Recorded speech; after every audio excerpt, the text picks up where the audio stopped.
Leafs Talk, JD Bunkis, and the man, the myth, the legend, Justin Bourne.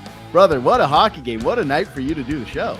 I know, this is so great. Usually you guys are like, hey, Arizona, Tuesday night, what do you think? And I'm like, You want to do the second half of the Columbus Blue Jacket back-to-back? Rangers Saturday night, let's go. That was a great game. It really was. What a spectacular hockey game. Honestly, this is a tough one because normally, so I take my notes throughout the game. That's my process. And then I start to filter the top notes or the biggest notes to the top above all the stuff from each period. This one is cluttered. I'm not going to lie. Like, this one ended up very, very cluttered because of all of the things that happened in this hockey game. But I got to start with this, okay? Leafs win. They blow a lead late. They played what I thought was a terrific hockey game. It really delivered. This is a Rangers team that's won 11 of their last 12 games. Yeah. The Leafs, I believe, have won 7 of their last 8. So just, two immovable objects meeting each other. I thought Toronto was completely up to the task. But let's start with the new, which is the John Tavares line tonight. They bump Nick Robertson out. They send him down to the Marlies, and Elliot Friedman reports that they tell him not to get too comfortable this time around, and it's only because he has a 2-way contract. Kalle Järnkrok gets re-injected, and John Tavares finishes the night with 7 shots. What do you think of that line? Love that line. And you know what? Not just like tonight. That's a line for me. I'll go ahead and declare it. That's a playoff line for me. Like, I know it's only been, I'm not playing the result because I text you early in the game, that this is something I really liked as a fit for Tavares. 2 guys who really skate and really work and can really finish if the puck comes to them. But it just felt like a line you trusted out there. And when Tavares centers a lot of lines, I don't often feel that way. So, I think what do we got here for stats in their ice time tonight? Shot attempts 22-7, shots 14-2, expected goals 96% they carried to tweet. So they had a night, boy. 96% is a sexy amount of percent. That's against like the smartest kid in your high school in test percent. That's a good one. I've heard everyone gets that as a grade now, by the way. I heard the grade. It's like there's like a grading thing now. It's just easy, I guess. Hey, guess what? I've already given up on the next generation. It's over. Okay. That's nice. Hey, you got 95%. We had a good run as humanity. Then phones came in and it was all downhill from there. I just love how heavy they felt below the dots. Just strong on pucks. It felt like the Leafs haven't really had. I know that Marner and Matthews can play that like 2-man game that can involve a cycle, but I wouldn't consider them a cycle line, even though Matthew Nyes can go and dig it. It's just that they run it up high, right? They use the high part of the offensive zone. They're just everywhere. They're just dominant. They're incredible. There's no area in the offensive zone that they have to work it within. To me, Mitch Marner right now is wild, by the way, but I know we're not talking about that. Well, I mean, he's.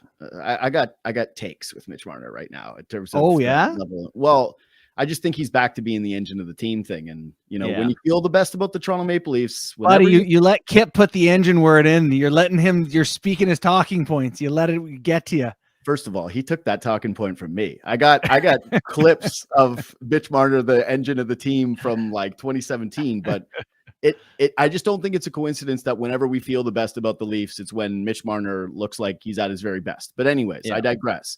The Tavares line tonight, just the low cycle, it felt like a throwback line. And I just really like having 2 players that will relentlessly pursue pucks in the offensive zone and allow John Tavares to play like a more offensive player where he can just be the guy who is unafraid at all times to let it rip. Not like he ever really has been, but when you're playing with William Nylander, right? He's going to take up a lot of the ice. Like he's going to take up a lot of the possession. Tavares just kind of gets to sit in front of the net, rip pucks from the slot. I love the fit of this. I'm with you. I don't think what we saw tonight is going to be some type of flash in the pan. I think this is going to end up staying a line. And what I really like about it is, like, for your third line, you're not going to get a ton of chances, right? Like, they're not going to create a million opportunities per game, but all 3 guys can shoot the puck. Like, Järnkrok scored 20 last year. We know he can shoot it. It's probably his best attribute offensively. McMahon can rip it, and Tavares, we know he's one of the elite goal scorers of his generation, just knows where to be and how to finish and whatever. So they're not going to be tic-tac-toe. Like, when Domi's out there creating offense, it's always like, Can he thread it through the tuck, through the holder of this guy's skate to, like these guys are going to play. And when they get a look, they're going to shoot it. And for a third line, it's going to go in a few times for you. And you go, great. One every couple of games. We're happy with what you guys are doing. It just makes sense to me, that group. Who would have ever thought that the Leafs spreading out the talent would result in something positive? It's not even just that. How do you not try it? I know. Just try it. Like years of this. Years. Let's just see. I don't know. Let's just see. Well, and they lucked into it, right? Yeah. Like, this is something that they fell into ass backwards, and they went, oh, I guess so. He's looking around, guy. Has anyone thought of this? I guess every blogger in Ontario is just so it was a bit of a weird game for me because I love the chemistry that you're seeing from the Nylander line, but Nylander gets benched in this hockey game for the reasons why you're also afraid of that line. And there's been a lot of discourse over the last 48 hours about whether or not you can have Max Domi be your second line center. But to me, this is sort of like the blue line debate where you go, all right, are they really a second line though? If you can lean on Tavares' group for a meaningful, and I know there's overtime in here, so it ends up being like close to 17 minutes. But if you can kind of spread those responsibilities amongst those three lines, I think it alleviates pressure from having the quote unquote like second line, much like with the blue line pairings. I think that if you can have three really good pairings, then you don't really have a true traditional number one. And that takes the pressure off of the kind of guy that you have to have, say, next to a Morgan Riley if, Ilya Lyubushkin didn't get hurt in the second period of his debut game. Yeah. So I kind of like the point about like, what if instead of, that's our second line, you have two lines where you go, that's all a second line in a bit. It's 2.1 or 2.2. They're both our second lines. Yeah. Yeah. I'm okay with that. I don't like that line with Bertuzzi, Nylander and Domi. There are three guys who are prone to disappearing for stretches and don't really push the energy or the play. When they get opportunities, they can do stuff, but it needs work still a little bit, but yeah, they can make plays and finish. So is the Lyubushkin thing next or Marner, or where do you want to? Yeah. I think we should go to the Rempe stuff because I think Rempe and totality is and like it starts with the Lyubushkin thing. I just want to make one small case for the Domi line. And I thought about it tonight, which is this. They kill me in the D zone. It's terrifying. And I do think we should spend a second looking at that film because I wanted to ask you a question specifically about that goal against and what Domi's responsibility is, because it's pretty clear what William Nylander does is some of the stuff that will just always pain you with William Nylander, right? Like he flies the zone and he doesn't come in and back check, and then it's his guy that ends up getting time and space and then ripping the goal, right? So there you see Nylander leave the zone, and all of a sudden they just walk it in, and Lafreniere can tee one up. But on this goal, what is Domi's responsibility here? Because it's like either sink lower or be higher. He just looks a little caught in between to me. I wonder what you thought about it. Yeah, it's a great question. Looking at it at a glance, like they got a third guy high. Lafreniere is coming from quite high. He probably needs to come out because Riley can take Trocheck and Lyubushkin confront the other guy there. So I think Domi does need to come out. I don't know if you saw my article on Friday. I did. It was great. Yeah, thanks. It just Domi a couple times gets caught, right? Like, am I boxing this guy out? Am I a winger? That's a big position to be a centerman low in your own zone in a playoff series. And we're 25 games from that and he's making mistakes like this. I can really see us being like, who would have thought the thing that happened all year came back to hurt us, So that's part of the reason I don't love him in that spot. But the Nylander thing was funny, eh? Like, oh, good, we got the highlight on him. Look at the poke and maybe he'll go for a breakaway. Then a big loop out to the center logo. If he stops, he's right where Lafreniere is going to end up. Yeah. It's a tough look for him. It really is. It's not great that camera trails him there the entire time as he's doing it. And they even get the highlight thing up there. I love that his loop circled where the shot came from. That made me happy. It's not a good one. But okay, this is my case for these guys. They're never going to impress in the D zone. It's funny because they actually got a defensive zone draw in the first period that I noted where Sheldon didn't have to leave them out, and he did. And they had a beautiful breakout. They stop a play, they get the puck out, and they actually drew a penalty. It's when they got the high stick.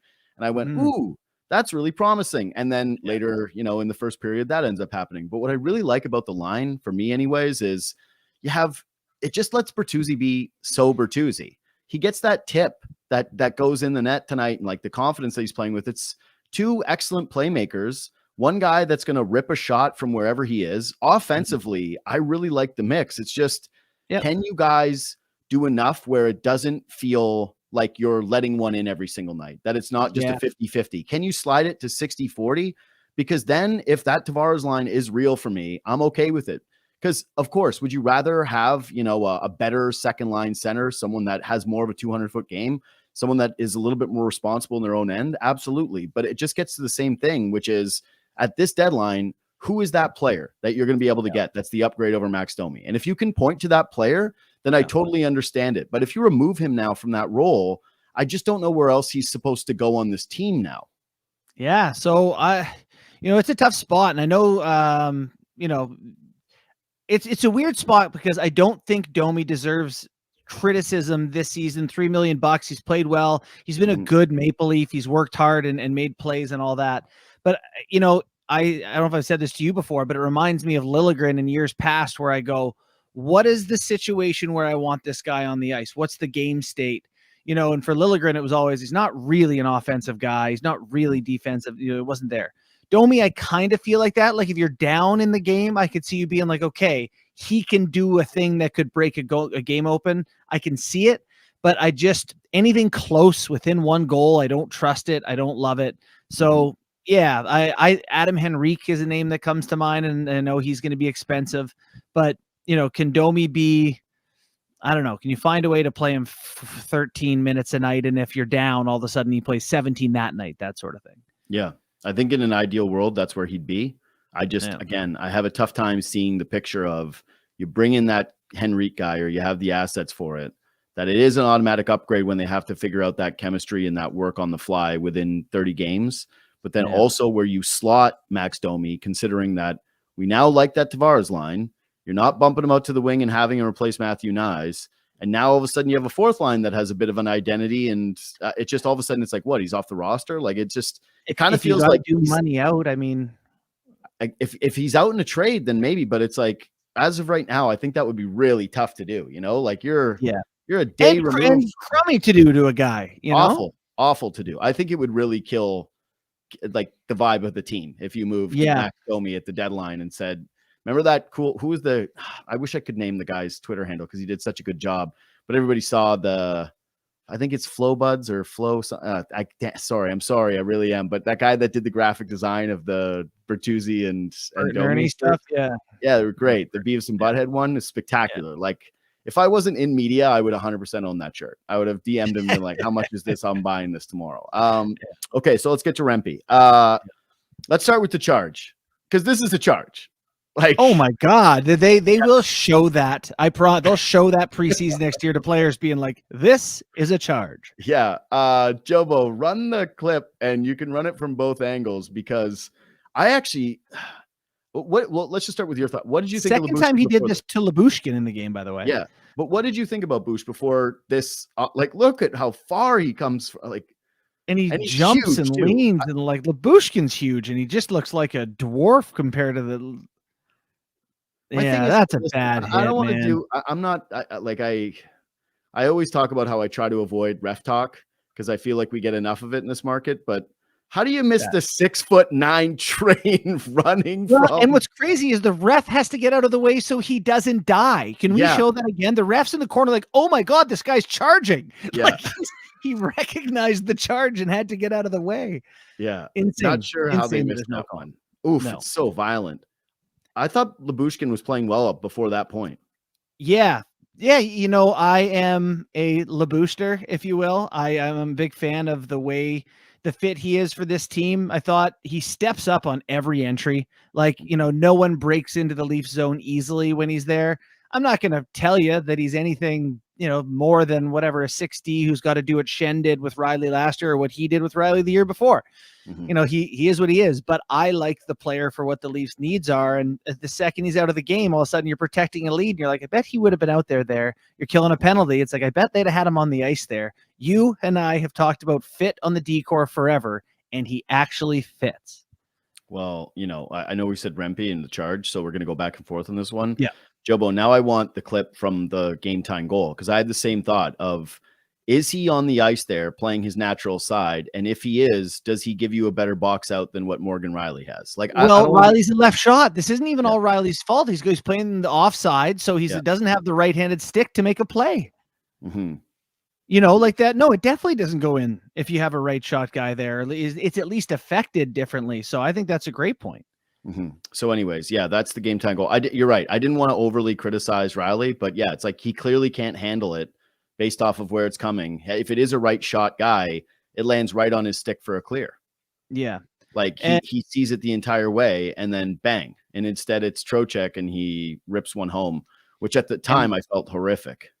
Yeah. Not sure if you remember this, but there's a play second period maybe where the shot hits the post behind Samsonov and Lyubushkin keeps Kreider from scoring, like barely. Like Kreider still gets a piece of the puck and it very nearly goes in. It's Lyubushkin as a right shot, strong guy who gets just enough on Kreider to keep that one out of the net. So I don't know what his numbers look like tonight. I just know he's a guy I think that fits what they needed. So hopefully he's okay. I tell you what, that's a bad hit he got hit with. I don't think he's going to be fine tomorrow morning. No, he's holding his head, and not to read too much into that, but yeah, it's not. It didn't look good. It's a 6'9" guy that skated from across more than half of the sheet of ice and landed it. Oh, is this the play? Sure. Watch Lyubushkin keep Kreider's stick from getting to this one here. Good pull, Joe. He's able to get in on Kreider's hands, who gets to the back door right here. He slides. Lyubushkin's able to get just enough on him to keep it out. Well, and he's strong enough when he puts his body on someone. He's able to just influence a big, strong guy in Kreider. Yeah. Oh, that's so good. But that's what I mean, is like when he's so big and strong that when he puts his body on you, the play stops. He had another one in the first period where it was behind the net and he just kills a play. And that's exactly what they talked about when they brought him in, is we want someone that's going to kill plays. And he did it a couple of times tonight. Again, granted, short stints, not trying to make this guy out to be like, he's Chris Pronger, but I just think he keeps it simple. He's a right shot D, and when he touches you, you feel it. And so hopefully he's back soon. So Rempe makes that hit, and immediately you go, oh, well, now you have to fight. That's exactly it. I was like, I didn't think they had to fight, and that happened. I was like, now it has to happen. Now you got to fight. I don't know if somebody told Reeves that, everybody saw it, what the messaging was, but Rempe looks back to the bench before the fight happens. Like, it seems as though he needed the clearance. Oh, he needed coach's permission for sure. Yeah. And some people are interpreting that as like a reluctance from Rempe. And I'm like, I don't think that's what that was at all. No, I want to stay in the NHL. Coach, you told me I can't do this. I'm doing this. Are we good? Yeah. So I have a ton of respect for the kid. Like, I hate that he had the charging play. It's a dirty play. It's an ugly play. I think he should get at least a fine for it. I don't think that he'll end up getting suspension. It's a charge. It's just it's a missed penalty to me, not a suspendable offense. Like, do you agree, disagree? I agree. Okay. I agree. It's fine. Yeah, it's a fine. So, but for him to step in against Ryan Reeves with that face, and I don't like looking at the Twitter replies often. I usually mute my tweets because, if it's an opinion and it's something about fighting, you always know you're going to get the people that drive me the most insane, which are like the "he's just a kid" crowd, which I just can't deal with. It's like all professional athletes are kids. And don't like play in the league. Yeah, that's a qualifier. You're too young. Yeah. But the thing that actually pissed me off more than anything is people discrediting him stepping in here because he wears a visor. And I went, are you out of your mind? He fought Ryan Reeves with a bruised up face. You got to give him his flowers. My guy has just fought, Olivier Delorier, Matt Martin, and Ryan Reeves in 10 days. Like, I wouldn't do that with a cage on. I wouldn't do that with a bodyguard in front of me who's like, don't worry, I'll protect you. But if he gets through, it's your turn in the full cage. And let's not, let's make mention, there's a learning curve on a lot of things, and he's not a very good fighter yet. I like the jab though. He seems to he's using his reach. I think that probably came up in conversation from other people who fought, who've like, hey, you got to do something with the extra 4 inches you got here. Yeah, because it actually seemed to catch Reeves a little off guard. Like he popped him. He popped him a couple times with the jabs, and then Reeves just uses his man strength to get inside and start swinging him. He got hit 4 times in the face by Ryan Reeves or something. Like it reminds me of Chara when he was a New York Islander and he was a gangly pipe cleaner Gumby, and then eventually everyone was like, "Oh, that's the toughest guy in the league." Like it'll get there.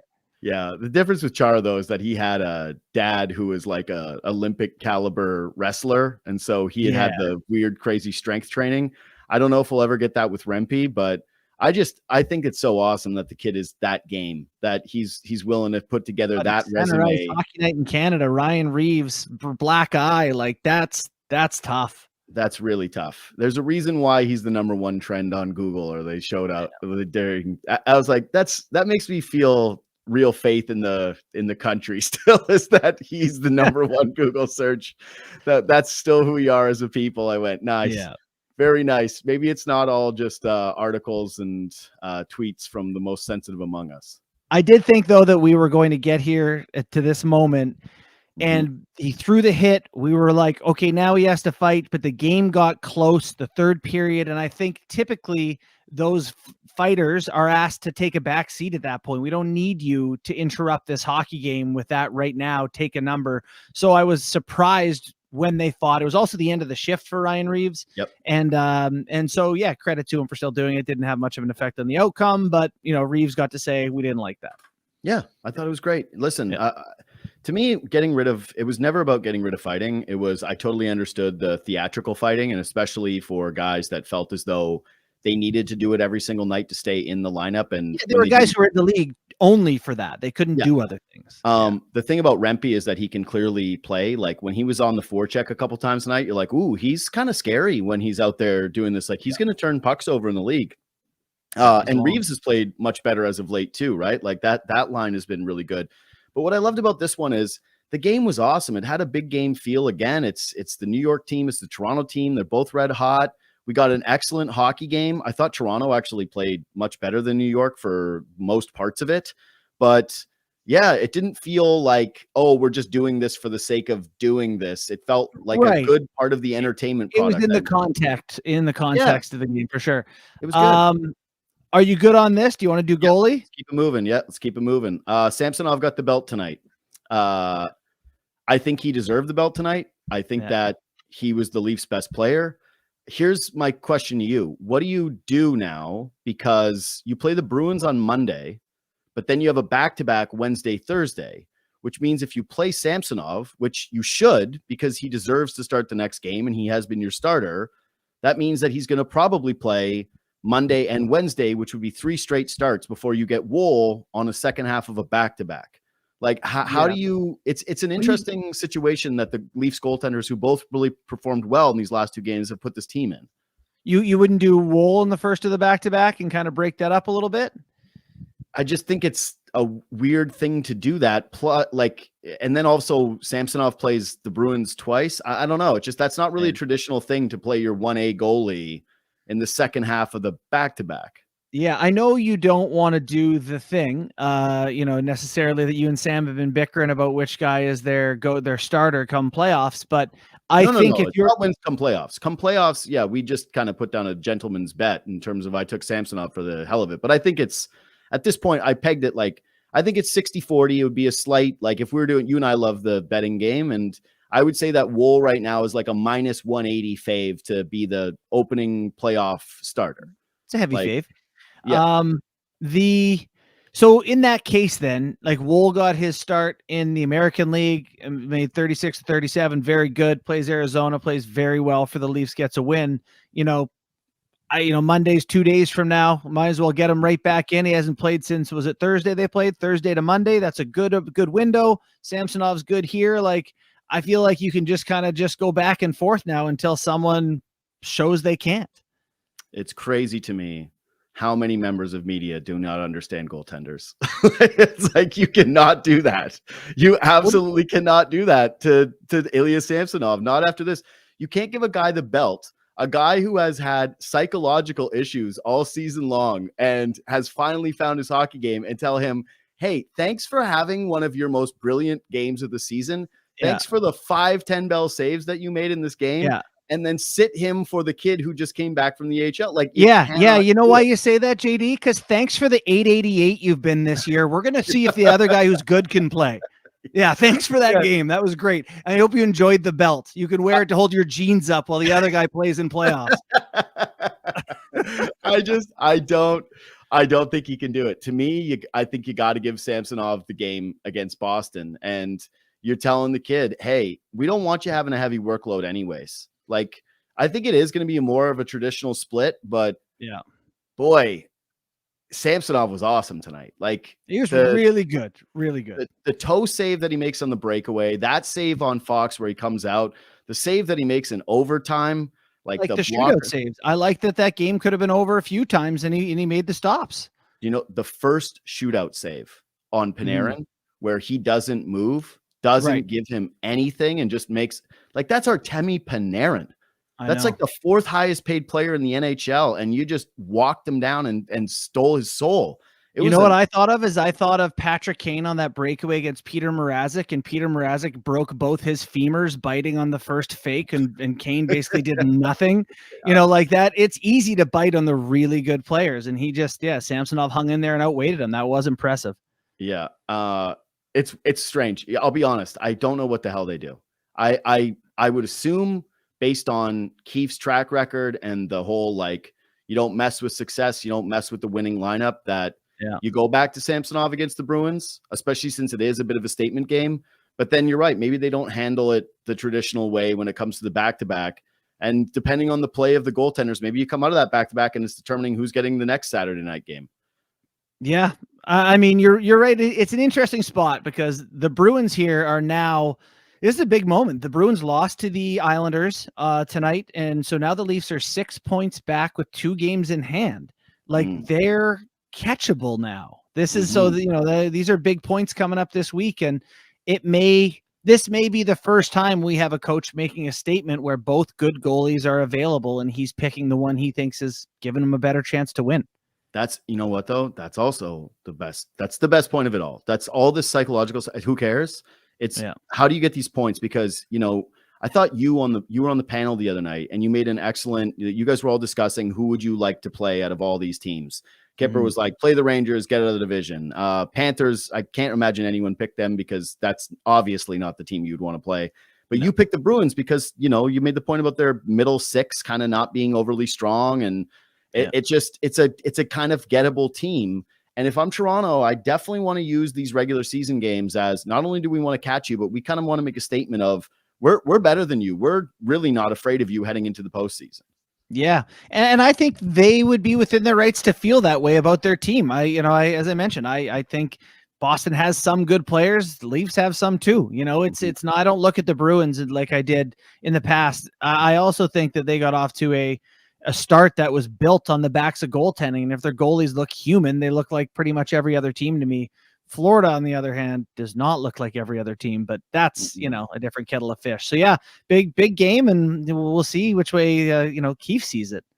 I saw a fake mock trade the other day of Panthers getting Jake Gensel, and I went, that's just can't happen. You just can't.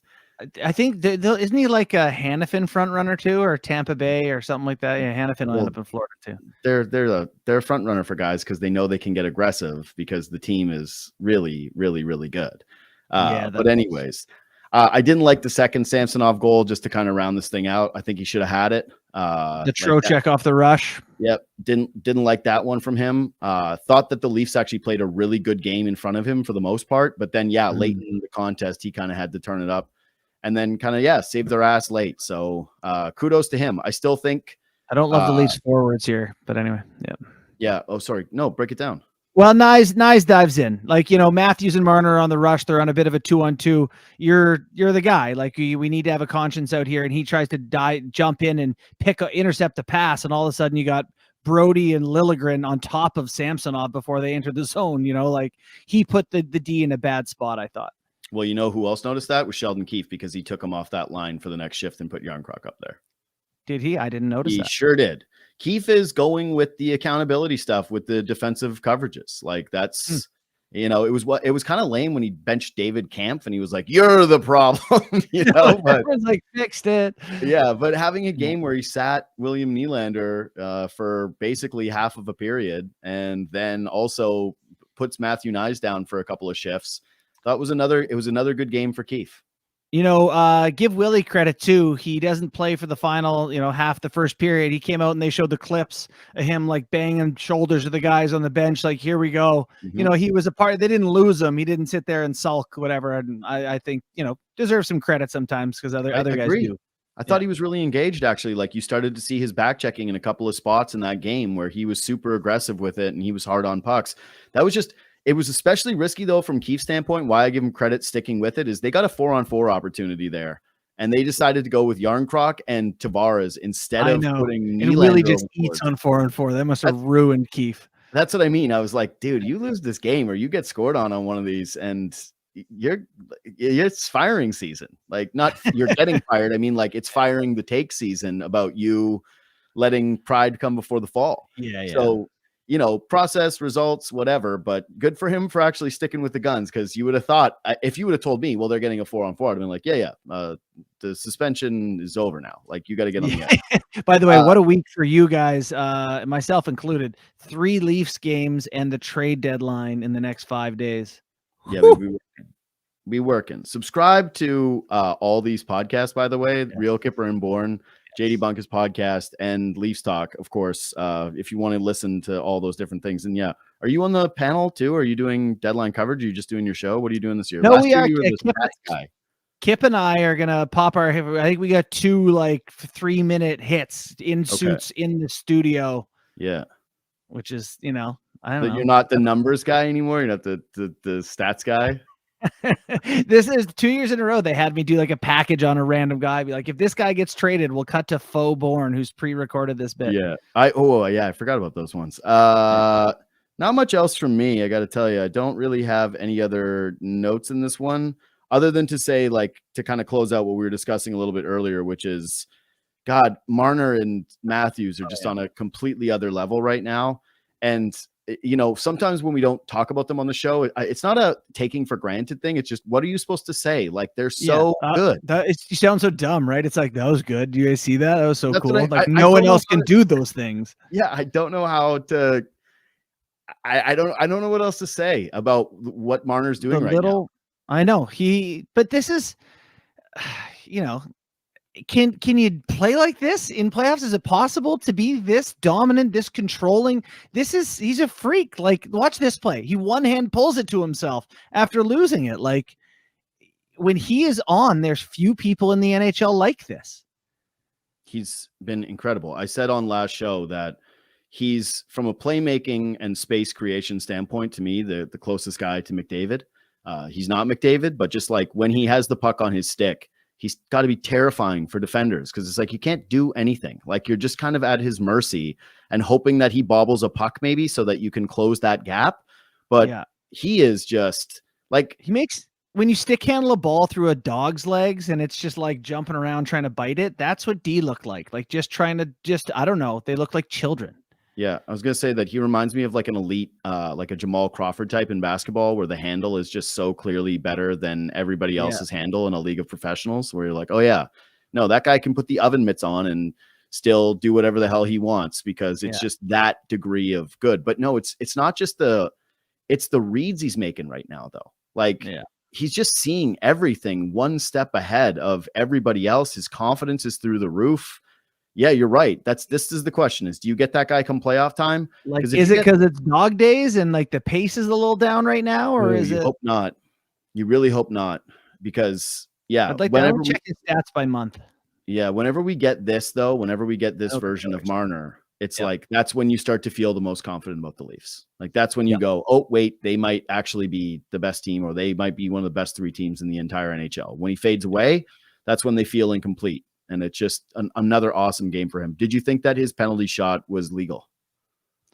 Yes, I did. But I thought it was going to be legal in spirit, but one of those ones that's like, kind of like, well, that's not exactly what we're trying to do. But I did think it was legal. Yeah. You? Yeah.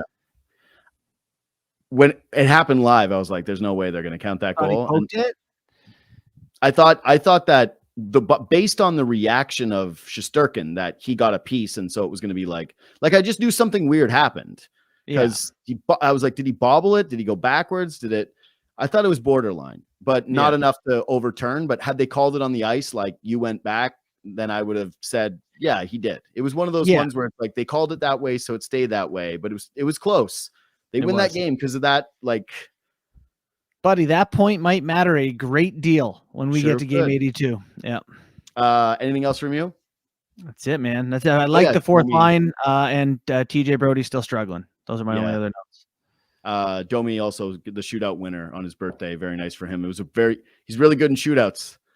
Super good. In the game, he looks surprised to get the puck before he shoots it. He's always like, it's me. Yeah.